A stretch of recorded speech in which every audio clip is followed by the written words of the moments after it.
Lovely to see you. And thank you for coming yesterday. No, don't, because I felt that it's my duty as an Indian to voice my anguish, my apprehension at what's happening.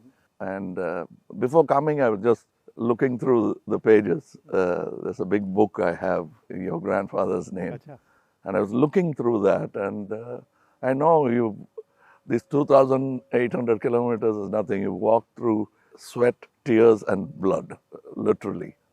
And we have seen history happen from the inner circle. I've watched it from the outer circle. So walking with you, if I don't come with you, it's not fair. My nephew's a photographer. So I said, listen, I want to give a little present to my friend Kamal Hassan. And I said, give me a picture, one of your pictures, as a gift to him. So I want you to guess what he came up with. What picture do you think he gave me? I don't know. Wow. Come, let's go and see it. Yeah. Oh, it's here. Tells you what Kamal is, right? And so this is what he gave me. What he came up with. Oh. Oh, he shot this? He shot this, and that's for you, because it tells us your approach, your attitude to life, and the fact that you're a great Indian and a great Tamil. Thank you. And we're proud of you. Thank you. It looks nice, huh? Oh, lovely. I'm quite interested in how you see what is going on in India. Of course, an Indian person, but also a Tamil person, because the view from South India often looks very different. It is. Then the view from North I'm India. sure it is the same from Assam or Meghalaya. The same, exactly. At the capital. We forget history, and we are only agitated by the topical or recent happenings. I talk a lot about Gandhiji now. It is not right from the beginning. My father was a congressman, but my environment made me a bitter critic of Gandhiji when I was in my teens. My father did not say, he said, just read history. I think you're talking from today. Yeah, but today matters, is my question. He's a lawyer, and he didn't argue with me on this case. Around 24, 25, I discovered Gandhiji on my own. And over the years, exponentially, I've become a fan. And that's me, to explain myself. To actually correct yourself and say sorry, that's why I made Hey Ram, Right. a film where I played a parallel assassin, Wow. wanting to kill Gandhiji.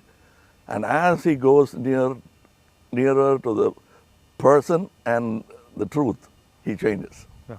But it's too late. Somebody else does the job that he wanted to do, but he had changed his mind.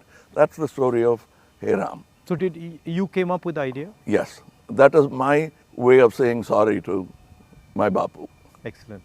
That's quite a sort of sophisticated, intelligent way of looking at the problem. Yeah, because I have to take the onus of all the crimes, including what happened in your family. We let it happen. But I think inside what you're saying is hatred is actually blindness and misunderstanding. Yes, and the worst form of criticism is an assassination. I think that's very cheap. And It's a coward. A coward does that Only because he has no other way to fight. But that cannot be the answer. So what's your view then of the violence and the hatred that is being spread in the country? I mean, I view it as a consequence of the fear that is being spread in the country. No, this is actually a synthetic, reproduced, manufactured thing. I don't think so, because go into Kerala, more than Tamil Nadu, you will find amity prevails. Unless you doctor it. You can do it from either side. I think there are more sides to it than just Hindu and Muslim. We have to look at all that and understand that this country will flourish only with this plurality. As a person who loves Tamil Nadu, loves the Tamil people, whenever I go there, I try to understand slightly better, what exactly is the Tamil idea, right? And so as somebody who, is looking at it from far, what does it mean to be Tamil? I know that the Tamil language is very important, but what does it actually mean? It means the same as wanting to be a Maharashtrian Yeah. or Telugu or a Malayali. We all have a pride, but I must say something about Tamil Nadu. They always feel that it's an island with parochial mindset and language chauvinism. Everybody is proud about their language, but I can tell you, you can go to a village, any village or town, my town, and just stand in the middle of the road and shout Nehru. A dark man will turn around, Yeah. or you say Bose. Yeah. Somebody will turn around and he doesn't look anything like Yeah. Nehru ji or Bose ji. Yeah. And they'll turn, you'll find Gandhi, many Gandhis. That is a mindset. And at a particular point, they felt there was apathy from the center. That happens every time. It will happen with every government. They are now unhappy with what is happening now. But that's not permanent if you could approach it like you're doing it now. The reason why I want to celebrate your walk is reaching out to the people and lending the ear instead of standing on a podium and lecturing. Yeah. That's commendable from your side. But my experience when I go to Tamil Nadu, right, is that they express themselves in a very passionate, Yes. it's different expression. So if you go to Maharashtra, people show affection, but the way the Tamils show affection is something completely different. I get that feeling when I go there, and I always wonder, what is that exactly? How does it, why such strong affection or strong expression or so passionate? It's part of the culture. It's a very old culture. And they've seen wars, they've seen battles, they've learned a lot from Jainism, Yeah. Buddhism. Yeah. It's a mixture of everything. That kind of affection was enjoyed by Kamaraj, Yeah. MGR, Yeah. all those leaders. They are moved to tears, Yeah. laughter, screaming Yeah. when they see the man of the. I think it's around the country it's like that with variations. And also the Tamil language is very important to them. Yes, I think even non-religious, godless people celebrate Tamil and worship Tamil. So you said you've got, you're doing this fashion business, and so you know a lot about what is going on in the rest of the world. How do you see the United States, China, these countries? Where do you see India's place in all this? Nowhere less than them, Yeah. but we should walk the talk. Yeah. Like you're doing, every Indian must walk the talk. I want to be, or simply resigning yourself to calling it a third world country. Yeah. You can't do that anymore. That's blasphemy. And you said in our earlier discussion that production has a lot to do with it. The ability to produce something and Yes. sell it outside India, not just in India. Yeah, we can't have a toddy mindset because you can't bottle it. It has to be had Right. then and there. We are in G20 not because of one government, Yeah. successive governments. Yeah. And whatever good they could do, that has accumulated and come to this day. Yeah, yeah. So we are aware of that. And you were talking about China. I want you to say more. The security of the country, both internal and external. Yeah. Your opinion on it. I was speaking to some ex-servicemen the other day, and I was mentioning to them that security today in the 21st century, it's not good enough just to say, okay, what do our borders look like, right? Because security today has become a holistic thing. You don't necessarily get attacked from the borders. You can get attacked from inside. You can get attacked by cyber weapons. You can get attacked by, use of your media. So in the 21st century, one has to have a global view about security. And that's where I think our government has completely gone and miscalculated. We constantly hear about what is going on the border. And the fact of the matter is that China has taken 2,000 kilometers of our territory, okay, square kilometers. And frankly, we haven't said anything. The Prime Minister hasn't said anything. The military has clearly said that they're sitting in our territory, but the Prime Minister said nobody has come. This sends a very clear message to China. And the message is, we can do whatever we want, and India will not respond, right? And in fact, in some of the conversations that they are having with our military, they're actually making the statement that, look, your Prime Minister himself has said we are not in your territory. So what is the conversation about? So that's one aspect of it. Yeah, to them it will look like we are whistling in the dark to allay fear. Yeah. No, Looking out somewhere no, else. imagine if you are the leader, right? And your forces and my forces are negotiating, and your forces are coming and saying you're in my territory, and then I say no, but your leader has said we're not. So it destroys the entire negotiation position of Yes, India. yes. Right? So that's one aspect of it. The second aspect of it is how conflict has been transformed, and conflict has been transformed because earlier you fought on a border, now you fight everywhere, right? So you fight by shutting down power stations, you can fight by attacking the railway system, you can fight by militarily attacking, you can And fight. the oldest trick is to Yeah. contaminate border. Yeah, so you can do that. So the single most important thing in the 21st century is that a country has internal cohesion, that there's harmony in the country, that people are not fighting, that there's peace in the country, and the country has a vision. The point is not going to war, right? The point is being in a position where you cannot be attacked. And there's a link between a weak economy, a confused nation without vision, hatred and anger, and the Chinese sitting in our territory. Because they know that we are dealing with internal matters, internal confusion, an internal lack of harmony, and so they can just go in and do whatever they want. So that's one element of the problem. The other huge element of the problem is what has happened in Ukraine, right? And essentially what the Russians have done in Ukraine is they've said, look, we will not accept that the Ukrainians have a strong relationship with the West. And they've basically told the Ukrainians, if you have a strong relationship with the West, we will alter your geography. And that is the exact same principle that can be applied in India. What the Chinese are saying to us is, be careful with what you're doing, because we will alter your geography. We will enter Ladakh, we will enter Arunachal, and what I can see is them building a platform for that type of an approach. So as an Indian person, I don't want to be somebody who's warmongering, but I'd like our country to be aware that there are real problems on the border, and those problems on the border are connected to what is going on inside our country. When Indian fights Indian, when the economy doesn't work, when there's joblessness, our external opponents can take advantage of that situation. Yeah, so because that's broadly it's an opportune moment Yeah. of distracted. Yeah.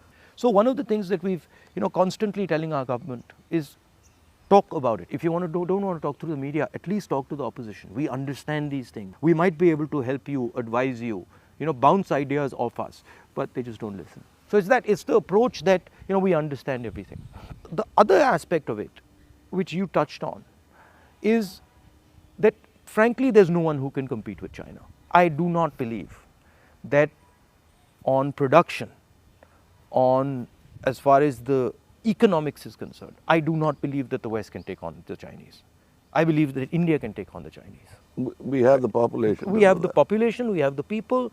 What do you need to take on the Chinese? You need a young population, you need large numbers of people, you need a large educated base. Compared to China, our population is younger. Exactly, right? And if you see the West, right, and this might be a bit controversial, but they've got too much, they're flabby. They're living in opulence. They are outsourced. And they outsource, right? Whereas our people, they know what a struggle is. They understand difficulty. So I think as an Indian person, I see a huge opportunity for India to become, like China, the producer of the world, right? And of course, the West has a space, which is high-end manufacturing, high technology, etc., which they're very good at, they'll dominate. And we should try and challenge them on that. But I do not think they can compete with China on the large-scale manufacturing, blue-collar work. And I think that's the tragedy, that we are walking on these streets, you walked with us, and all our children are saying we are unemployed, when in fact we could have huge amounts of employment through our agricultural system, through sort of manufacturing. The constant neglect of agriculture is disgruntled many Tamilians. They're voiced, they came here, they didn't even get an audience. India has skills, and it has skills everywhere, right? I always say that the next Satyagraha is the skill set development for India. Right. Because making thousands of lawyers who won't get a job, thousands of engineers Exactly. who won't find a job. Instead, if you develop their skills, they can have their degree but pursue their passion. Instead of me talking about other subjects generally, let me talk about where I come from, the film industry. But the number of training facilities, 200 jobs in a film, and there's no ITI for that. So what it is, right, is actually a disrespect of skills. You will not respect the person's skill and then say, okay, as the nation, how do we empower this person's skills? So I gave you the example of Bellary, right, which is the jeans capital of India. Now Bellary should be exporting jeans to the rest of the world, should be exporting different types of jeans, should be innovating on jeans. Right? Bellary has been shut down because of demonetization and wrongly applied GST. And you've literally taken a hub which could challenge the Chinese across the world in making jeans, and you've destroyed it. It used to have 4.5 lakh people working there, it now has 50,000. Like something like what you're doing with Khadi, right? I mean, who would know that that's a Khadi jacket? Nobody. Right? More than the publicity of it, the reach of it. Exactly. And Americans are loving it. And then you got the history of Khadi, right? Because if you start to say, well, this is Khadi from the Indian freedom movement, this is made by Indian people by hand, this is what fought a superpower, you can make a beautiful story out of it. Yes. Yeah. And it's not done in a modern factory. Yeah. It's done by people sitting in villages and handmade. Exactly. You know, I'm very happy and honored to be sort of partnering with these people who've been neglected. They're almost on the verge of closing down and going back, thanks to GST. So how many people now are working there? We have not started a full-fledged tailoring system because we only have 12 outlets and we can supply with a number of tailors. But the number of weavers are many. Right. They are in Telangana, Karimnagar. We are sourcing it. We are going even to Kutch and other places so that we can bring India together. So that's it was very nice. It was very nice of you to come, I must say. I with all the situation and the BJP and sort of the ability they have to coerce, I think it's also a brave thing. That's why I think that's why he gave. He came up with that idea of the picture. It's not easy. I'm glad he thinks of me that way, but I still remember the speech by Gandhiji when he said, "Shake the lion's mane," for which he was incarcerated. So we have the strength and ability. But I'm happy that you're meeting people, practicing jujitsu, walking miles and miles and miles. It's nice. And because you're doing exactly what Gandhiji did, to understand the nation before fighting for it. No, it's quite a fantastic experience. I remember walking from Tamil Nadu into Kerala. It's completely different. Yeah. And as you said, it's changed, but then it's the same. So there's huge commonality and then there's huge difference. That's the individuality of it. That's the plurality that we should not lose at all. Yeah. And I think a lot of what we traditionally have is also the artisan, the small and medium person, the little clusters who have huge skill, but they are sort of hidden away, hidden treasures, so to speak. Yeah, I think it's very important that a government in position should bolster like farmers during the Gaja calamity. For them, after some time, party affiliations don't matter. The calamity that they're facing is the pain is the most important thing. It doesn't matter. And politicians always go and talk about the next election. And their trajectory is towards that, and that they don't like. They can't tend to take their eyes off it. Politicians. I find that. And I get criticized a lot, sometimes where they're like, oh, he's not election centric. I mean, I think of course, one has to fight elections, one has to be in politics, one has to take them seriously. But there's also another role of people. There's a role of bringing people together, of listening, of being affectionate. You know, that role, I think, is a very important role. What we have done through our party is that simply sort of wipe the dust away from the Gram Sabhas and brought it back into, now it's happening because we are attending and now we want to take it into the towns. I think people should participate in politics, not necessarily electoral politics only. Exactly. But they must have a firm say that politicians will have to understand it's not all about number crunching, that they'll have to answer certain things. And people should also feel that I can vent or complain. I can say something, and politicians should also feel that I can take some punishment. You know, he's shouting at me, okay, no problem. I did something wrong. I go and listen to what he's doing, what he's saying. I think that's, you know, people don't like criticism. I think criticism is a good thing. I think we are a very young democracy still, in spite of 75 years. The reminiscence of the monarchy is still in our mind. Yeah. No, that's a profound thing you've said. It's true. It's still, they want loyalty. And politicians who are in power want to somewhere behave like a king. Because it's not too far behind in history that we had princely states. 70 years, yeah. But I think if you look, a lot of sort of our chief ministers and leaders, the approach is that of a king. You know, you're like unilateral decisions. I will do whatever I want, not taking into account what people feel, not listening. I think there's quite a lot of that. Yeah, and they are offended when you call them a civil servant. Yeah. I'm not a civil servant. Yeah. I'm in position, I'm in power. But that's what we are, ultimately. It should be a position of honor rather than position to usurp. Yeah. The trustee idea of Mahatma Gandhi.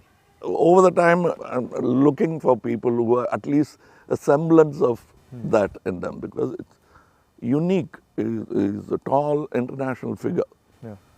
And that we realize when he's not there. Well, anyway, I won't keep you. No, I'm keeping you. It's lovely to see you. And whenever you're in Delhi, you know, next time, maybe we go and have a meal or something. Yeah, sure. I'd love to do that. And I'd like you to look into our thing I've sent. I will. I'll give you my your measurements. I will 100%. We'd like to dress you up. Okay, I'll do that. Thank you.